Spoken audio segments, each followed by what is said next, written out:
Selanjutnya, pemirsa, seorang santri tewas dianiaya senior di lingkungan pondok pesantren di Sukoharjo, Jawa Tengah. Keluarga korban berharap pelaku mendapatkan hukuman yang setimpal.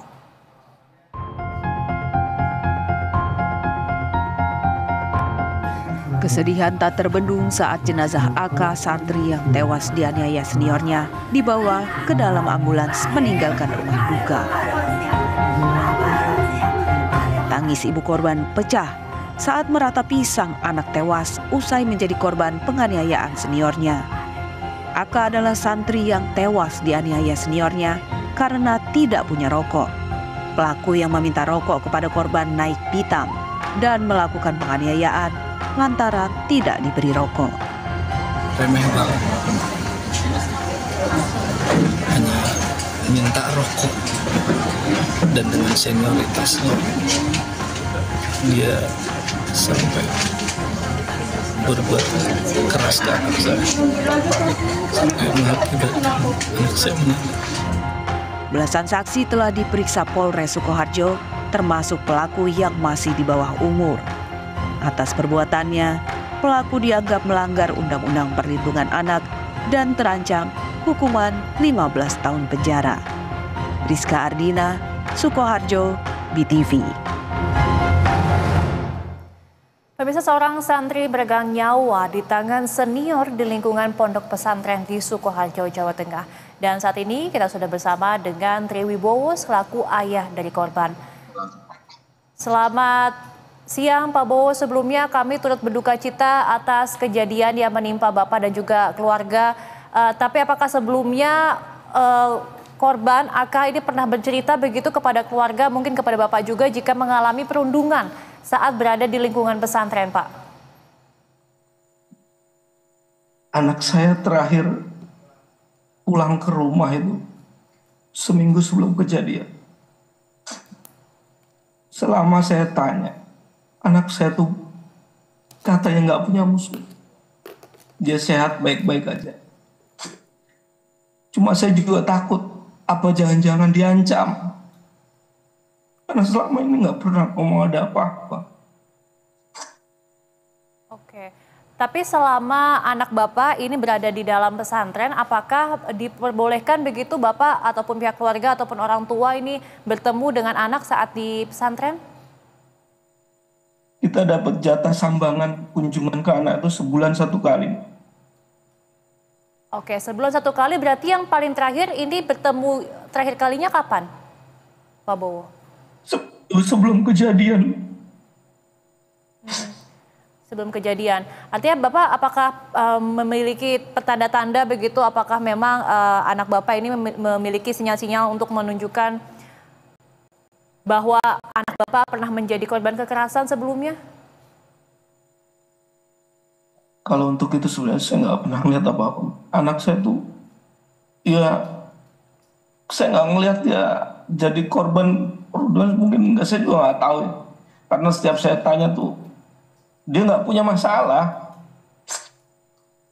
Baik, berarti Bapak juga tidak menemukan adanya luka-luka fisik begitu ya Pak di tubuh anak Bapak begitu sebelum kejadian ini terjadi? Nggak ada. Oke, baik. Apakah Bapak juga mengenal atau mengetahui pelaku ini siapa atau mungkin pernah dikenalkan begitu dengan anak Bapak? Saya nggak kenal, karena itu katanya kakak kelasnya. Oke, kakak kelasnya. Apakah ada cerita juga mungkin dari teman-teman dekat korban saat berada di pesantren ini, Pak Bowo? Ya kalau cerita yang saya terima itu katanya anak saya itu dipukulin, Mbak. Dipukulin. Saya nggak habis pikir. Itu anak kerasukan setan apa kayak gitu. Anak saya katanya dipukulin berkali-kali. Sampai dicedotin ke lemari. Saya khawatir anak saya ini sebenarnya dikerubutin atau sendiri. Karena saya tahunya itu katanya yang mukul anak saya itu masih kecil. Lebih besar badan anak saya. Seperti apa sosok anak Bapak kalau Bapak berkenan untuk bercerita kepada kami sosok-sosok anak Bapak yang mungkin bisa Bapak ceritakan begitu berbagi ceritanya kepada kami? Anak saya tuh punya tinggi itu 162 kalau nggak salah. Hampir setinggi saya. Badannya sehat. Dia nggak punya cacat fisik. Sehat, tinggi badannya. Untuk anak usia 13 tahun termasuk tinggi. Bahkan kalau mukul tuh kalau saya pikir anak saya juga kuat. Cuma saya bingung kenapa katanya anak saya sampai nggak ngelawan itu kenapa. Baik, baik. Tentu kami paham betul rasa kehilangan dan juga apa yang Bapak rasakan bersama dengan keluarga. Tapi mengingat bahwa saat ini pelaku juga merupakan ataupun berstatus masih di bawah umur Pak Bowo dan juga ada potensi lolos begitu dari pidana. Langkah hukum apa yang disiapkan oleh keluarga? Baik, nampaknya kami mengalami gangguan teknis dengan Bapak Triwibowo. Pak Bowo, apakah masih bersama kami? Iya, bisa diulang Mbak. Baik, Pak Bowo, ini tentu kami sangat paham betul bagaimana kesedihan yang Bapak dan juga keluarga rasakan saat ini. Tapi kalau kita mengingat kembali saat ini pelaku ini berstatus juga masih di bawah umur, Pak Bowo, dan juga berpotensi ada kemungkinan bisa lolos begitu dari pidana. Langkah hukum apa yang akan disiapkan oleh Bapak dan juga keluarga?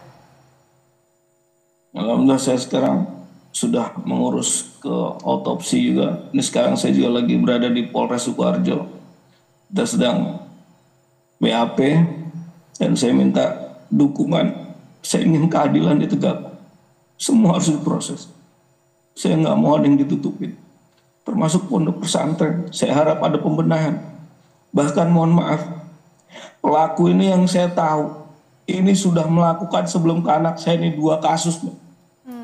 Satu orang itu katanya dihajar sampai berdarah. Satunya itu katanya sampai koma 2 minggu. Ini info yang saya dapat. Kenapa anak macam monster kayak ini masih ada di tempat kayak gitu? Kenapa nggak dikeluarin? Ketegasan pondok pesantren itu di mana? Itu yang saya minta. Zaman sudah canggih. Kenapa belum ada CCTV di berbagai tempat? Cuma 2 katanya CCTV. Ya Allah. Oke, kami berharap polisi juga segera mengungkap kasus ini, kemudian pelaku bisa diberikan hukuman yang setimpal, karena kami juga tidak membenarkan adanya tindakan kekerasan dalam bentuk apapun dengan alasan apapun. Terima kasih banyak atas waktunya Pak Triwibowo. Sekali lagi kami mengucapkan turut berduka cita atas kehilangan yang Bapak dan juga keluarga rasakan. Terima kasih Pak Wibowo, salam sehat selalu. Terima kasih.